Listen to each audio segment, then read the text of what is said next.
വചനയാത്ര ഉൽപ്പത്തി അധ്യായം 11. ബാബേൽ ഗോപുരം. ഭൂമിയിൽ ഒരു ഭാഷയും ഒരു സംസാരരീതിയും മാത്രമേ ഉണ്ടായിരുന്നുള്ളൂ. കിഴക്കുനിന്ന് വന്നവർ ഷീനാറിൽ ഒരു സമതല പ്രദേശം കണ്ടെത്തി അവിടെ പാർപ്പുറപ്പിച്ചു. നമുക്ക് ഇഷ്ടികയുണ്ടാക്കി ചുട്ടെടുക്കാം എന്ന് അവർ പറഞ്ഞു. അങ്ങനെ കല്ലിന് പകരം ഇഷ്ടികയും കുമ്മായത്തിന് പകരം കളിമണ്ണും അവർ ഉപയോഗിച്ചു. അവർ പരസ്പരം പറഞ്ഞു, നമുക്ക് ഒരു പട്ടണവും ആകാശം മുട്ടുന്ന ഒരു ഗോപുരവും തീർത്ത് പ്രശസ്തി നിലനിർത്താം, അല്ലെങ്കിൽ നാം ഭൂമുഖത്താകെ ചിന്നിച്ചിതറിപ്പോകും. മനുഷ്യർ നിർമ്മിച്ച നഗരവും ഗോപുരവും കാണാൻ കർത്താവ് ഇറങ്ങി വന്നു. അവിടുന്ന് പറഞ്ഞു, അവരിപ്പോൾ ഒരു ജനതയാണ്, അവർക്ക് ഒരു ഭാഷയും. അവർ ചെയ്യാനിരിക്കുന്നതിൻ്റെ തുടക്കമേ ആയിട്ടുള്ളൂ. ചെയ്യാൻ ഒരുമ്പെടുന്നതൊന്നും അവർക്കിനി അസാധ്യമായിരിക്കുകയില്ല. നമുക്ക് ഇറങ്ങിച്ചെന്ന് അവരുടെ ഭാഷ പരസ്പരം ഗ്രഹിക്കാനാകാത്ത വിധം ഭിന്നിപ്പിക്കാം. അങ്ങനെ കർത്താവ് അവരെ ഭൂമുഖത്തെല്ലാം ചിതറിച്ചു. അവർ പട്ടണം പണി ഉപേക്ഷിച്ചു. അതുകൊണ്ടാണ് ആ സ്ഥലത്തിന് ബാബേൽ എന്നു പേരുണ്ടായത്. അവിടെ വച്ചാണ് കർത്താവ് ഭൂമിയിലെ ഭാഷ ഭിന്നിപ്പിച്ചതും അവരെ നാടാകെ ചിതറിച്ചതും. ഷേം മുതൽ അബ്രാം വരെ. ഷേമിൻ്റെ വംശാവലി. ഷേമിന് 100 വയസ്സായപ്പോൾ അർപ്പക്ഷാദ് ജനിച്ചു.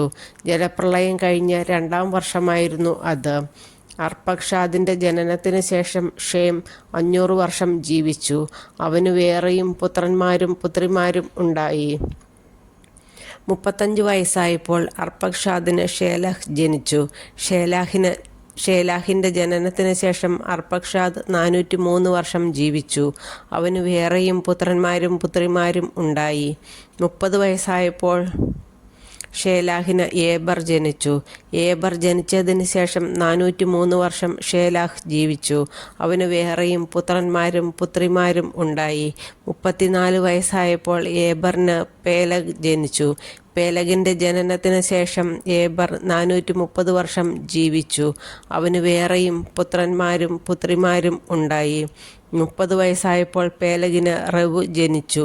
റെവുവിൻ്റെ ജനനത്തിന് ശേഷം പേലഗ് 209 വർഷം ജീവിച്ചു.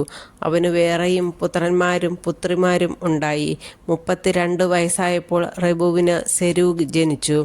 സെരൂഗിൻ്റെ ജനനത്തിന് ശേഷം റെവു 207 വർഷം ജീവിച്ചു. അവന് വേറെയും പുത്രന്മാരും പുത്രിമാരും ഉണ്ടായി. 30-ാം വയസ്സായപ്പോൾ സെരൂഗിന് നാഹോർ ജനിച്ചു. നാഹോറിൻ്റെ ജനനത്തിന് ശേഷം സെരൂഗ് 200 വർഷം ജീവിച്ചു. അവന് വേറെയും പുത്രന്മാരും പുത്രിമാരും ഉണ്ടായി. 29 വയസ്സായപ്പോൾ നാഹോറിന് തേരാഹ് ജനിച്ചു. തേരാഹിൻ്റെ ജനനത്തിന് ശേഷം നാഹോർ 119 വർഷം ജീവിച്ചു. അവന് വേറെയും പുത്രന്മാരും പുത്രിമാരും ഉണ്ടായി. 70 വയസ്സെത്തിയതിന് ശേഷം തേരാഹിന് അബ്രാം, നാഹോർ, ഹാരാൻ എന്നീ പുത്രന്മാർ ജനിച്ചു. തേരാഹിൻ്റെ പിന്മുറക്കാർ ഇവരാണ്.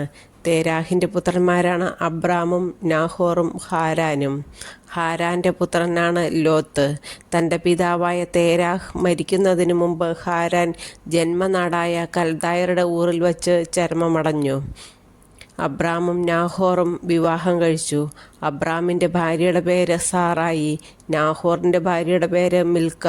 അവൾ മിൽക്കായുടെയും ഇസ്കയുടെയും പിതാവായ ഹാരാൻ്റെ മകളാണ്. സാറായി വന്ധ്യയായിരുന്നു. അവൾക്ക് മക്കളുണ്ടായില്ല. തേരാഹ് കൽദായരുടെ ഊറിൽ നിന്ന് കാനാൻ ദേശത്തേക്ക് യാത്ര പുറപ്പെട്ടു. മകൻ അബ്രാമിനെയും പേരക്കിടാവും ഹാരാൻ്റെ മകനുമായ ലോത്തിനെയും അബ്രാമിൻ്റെ ഭാര്യയും തൻ്റെ മരുമകളുമായ സാറായിയെയും അവൻ കൂടെ കൊണ്ടുപോയി. അവർ ഹാരാനിലെത്തി അവിടെ വാസമുറപ്പിച്ചു. തേരാഹ് 205 വർഷം ജീവിച്ചിരുന്നു. അവൻ ഹാരാനിൽ വച്ച് മൃതിയടഞ്ഞു.